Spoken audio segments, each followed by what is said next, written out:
ડાંગ જિલ્લાના દંડકારણ્ય ભૂમિ પ્રભુ શ્રીરામનું આગમન અને મા શબરીની ભક્તિથી ધન્ય બનેલ ભૂમિ એટલે સબરીધામ ખાતે દર વર્ષની જેમ આ વર્ષે પણ મકર સંક્રાંતિ નિમિત્તે શ્રીરામ આગમન મહોત્સવની ઉજવણી કરવામાં આવી હતી।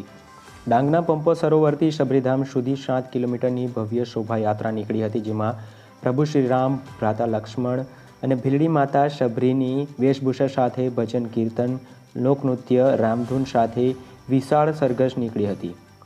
પંપા સરોવરથી પદયાત્રા કરી સબરીધામ ખાતે પ્રભુ શ્રીરામ અને શબરી મિલનનો ભારત વર્ષને ભક્તિમય સંદેશ પાઠવ્યો હતો। ડાંગ જિલ્લાના સબરીધામ ખાતેથી માતા શબરીના વંશજો અયોધ્યા ખાતે જઈ પ્રભુ શ્રીરામના મંદિરના પ્રાણ પ્રતિષ્ઠા મહોત્સવના યજ્ઞમાં ભાગ લઈ સંદેશો પાઠવ્યો હતો। ભગવાન શ્રીરામ જન્મભૂમિ અયોધ્યા ખાતે નવનિર્મિત મંદિરની પ્રાણ પ્રતિષ્ઠાની તૈયારીઓ વચ્ચે ડાંગ જિલ્લામાં પ્રભુ શ્રીરામ અને ભ્રાતા લક્ષ્મણના માતા શબરી સાથેના મિલનની ઐતિહાસિક પૃષ્ઠભૂમિને ઉજાગર કરતા કાર્યક્રમનું આયોજન કરાયું હતું।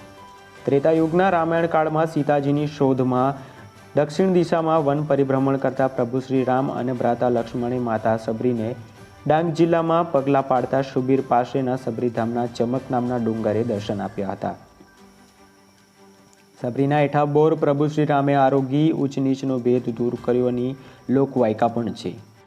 પાવન સબરીધામ પ્રત્યે ભક્તો શ્રદ્ધા ધરાવે છે। આ કાર્યક્રમમાં મહામંડલેશ્વર સ્વામી જનાર્દન હરિજી મહારાજ, સબરીધામ સ્વામી અશિમાનંદજી, ગુજરાત સરકારના શિક્ષણ મંત્રી કુબેર ડિંડોર, રાજ્યકક્ષાના મંત્રી કુંવરજી હળપતિ, પૂર્વ કેબિનેટ મંત્રી નરેશ પટેલ, વલસાડ ડાંગના સાંસદ ડોક્ટર કેશી પટેલ, ગુજરાત વિધાનસભાના નાયબ મુખ્ય દંડક અને ડાંગના ધારાસભ્ય હાજર રહ્યા હતા।